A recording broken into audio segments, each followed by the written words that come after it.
केंद्र सरकार लोकसभेत आज सार्वजनिक परीक्षा दुरुस्ती विधेयक मांडणार। पेपरफुटीला आळा घालण्यासाठी सरकारचे हे प्रयत्न, तर नव्या विधेयकानुसार दोषींना 10 वर्षांपर्यंत कठोर शिक्षेची तरतूद। परीक्षांमध्ये सुधारणांसाठी टास्क फोर्सची स्थापना, मोदींची घोषणा। हायपॉवर टास्क फोर्सची यावेळी स्थापना। आधारचे नंदन निलेकणी अध्यक्ष, तर परीक्षा व्यवस्थेमध्ये तांत्रिक संरचनात्मक सुधारणांवर भर दिला जाणार। संसदेच्या अधिवेशनाच्या दुसऱ्या आठवड्यातील आजचा पहिला दिवस। आंदोलकांवरील लाठीचार्जवरून विरोधक सत्ताधाऱ्यांना घेरण्याच्या तयारीत। पंतप्रधान मोदी आणि अमित शहांना लक्ष्य केलं जाण्याचीही शक्यता।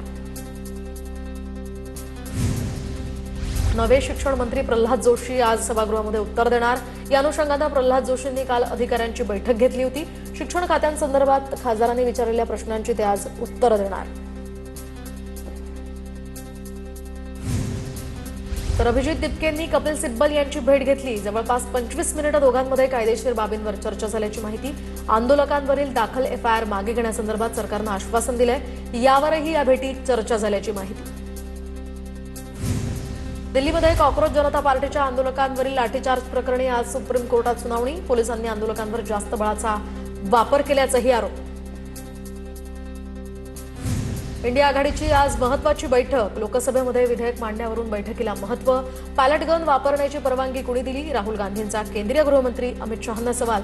तर पॅलेट गन लाठीचार्जवरून विरोधक सत्ताधाऱ्यांना घेरण्याची शक्यता। एमपीएससी औषध निरीक्षक भरतीचा पेपर फुटल्याचा आरोप। परीक्षेच्या 2 दिवसाआधीच हा पेपर फुटल्याचा आरोप। प्रश्न उत्तरं परीक्षार्थींना व्हॉट्सअपमधून दिल्याचा आरोप। कठोर कारवाई करा आणि परीक्षा घ्या, तक्रारदार गांगर्डेंची मागणी। तर महाराष्ट्रातील उर्वरित जिल्हा परिषदा आणि पंचायत समिती निवडणुकांसंदर्भात आज सुप्रीम कोर्टात सुनावणी। निवडणुकांचं वेळापत्रक सादर करण्याचे कोर्टाचे निर्देश। आज निवडणुकांच्या तारखांसंदर्भातही स्पष्टता येण्याची शक्यता। नांदणी मठाच्या परिसरामध्ये उद्या हजारो नागरिक उपोषण करणार। 13 सप्टेंबरच्या आधी माधुरी हत्तेण नांदणी मठात आली पाहिजे। माधुरी हत्तेणीला परत न पाठवल्यास माजी खासदार राजू शेट्टी यांच्याकडून जनआंदोलनाचाही इशारा। उद्धव ठाकरे यांच्या वाढदिवसानिमित्त मातोश्री परिसरामध्ये शुभेच्छांच्या बॅनरबाजीची चर्चा। नवसाला पावलं नाही म्हणून देव बदलणारी आमची औलाद नाही। मातोश्री बाहेरील बॅनरवरून फुटीर नेत्यांवर हा निशाणा। तर फुटीर खासदार संजय जाधवांकडून सुद्धा उद्धव ठाकरेंना वाढदिवसाच्या शुभेच्छा। शिंदेच्या शिवसेनेमध्ये गेलेल्या संजय जाधवांकडून ठाकरेंना वाढदिवसाच्या शुभेच्छा दिल्यामुळे राजकीय वर्तुळात चर्चांना उधाण। ग्रामविकास मंत्री जयकुमार गोरे आज धाराशिव जिल्हा दौऱ्यावर। तर आपला जीव धाराशिव विजन 2030 या कार्यक्रमाला मंत्री जयकुमार गोरे हे उपस्थित राहणार। मंत्रालयात आता दर गुरुवारी एआयचा वर्ग भरणार। मंत्रालयातील अधिकारी कर्मचाऱ्यांना याद्वारे डिजिटल तंत्रज्ञानाचं प्रशिक्षण देणार। एआय, क्लाउड, सायबर सुरक्षेचं सुद्धा त्या सगळ्यांना प्रशिक्षण दिलं जाणार। तर किरकोळ बाजारामध्ये साखरेचे दर मात्र 50 ते 52 रुपये प्रति किलोवर पोहोचले। केंद्राकडून जुलै महिन्यासाठी अखेर साखरेचा आता अपुरा कोटा जाहीर झाल्यामुळे महिन्याभरात दरात 600 रुपयांची वाढ। ऊसाचं उत्पादन घटण्याची शक्यता असल्यामुळे व्यापाऱ्यांकडून मोठ्या प्रमाणात साखरेची खरेदी। महाराष्ट्र सीईटी कक्षाकडून बी आर्किटेक्चर प्रवेश नोंदणीला 28 जुलैपर्यंत मुदतवाढ। प्रवेश प्रक्रियेसाठी राज्यभरातून 6160 विद्यार्थ्यांकडून याची नोंदणी करण्यात आली आहे। रायगड, रत्नागिरी, सिंधुदुर्गसह पुण्यामध्ये आज मुसळधार पाऊस। तर मुंबईसह विदर्भातील सर्व जिल्ह्यांना पावसाचा येलो अलर्ट जारी। मुंबईतील दादर, सायन अनेक भागामध्ये रिमझिम पाऊस। तर दिवसभरात जोरदार पावसाची शक्यता। मुंबईकरांनी आवश्यक ती सावधगिरी बाळगावी, प्रशासनाचं आवाहन।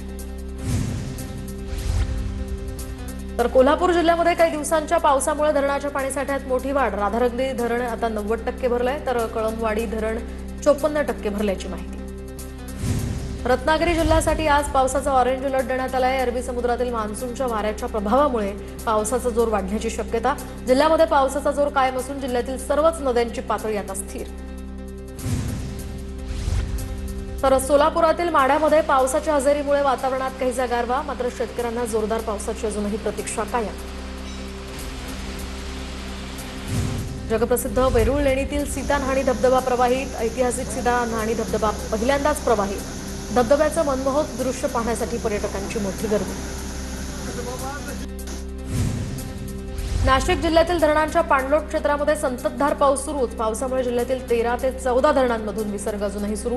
गंगापूर धरणातनं 13,250 तर नांदूर मधमेश्वरमधनं 43,000 क्युसेकनं पाण्याचा विसर्ग सुरू. जुलैच्या उत्तरार्धात झालेल्या मुसळधार पावसामुळे बारवी धरणातील पाणीसाठा आता 73% पुढे. पुढच्या आठवड्यात 20% यामध्ये वाढ होणार. ठाणे जिल्ह्यावरील पाणी टंचाईचं संकट आता कमी झालंय. उल्हास नदीच्या पाणी पातळीत सुद्धा वाढ.